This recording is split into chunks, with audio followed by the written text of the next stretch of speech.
Alright guys, this is Unbelievable 618. I'm going to show you how to change the oil in a 2013 F150, okay? Here is the oil pan. It's going to be right by this bar. That's going to be a 15 millimeter socket, okay? It's going to need a pan. And here's your transmission, just so you know what that looks like. Okay, here's your Cadillac converter here. Kind of hard to see. Here would be your passenger tire over here.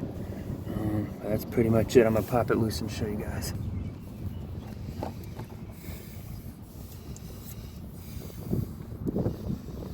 Crack that loose with the 15 millimeter. Let it rip, tater chip.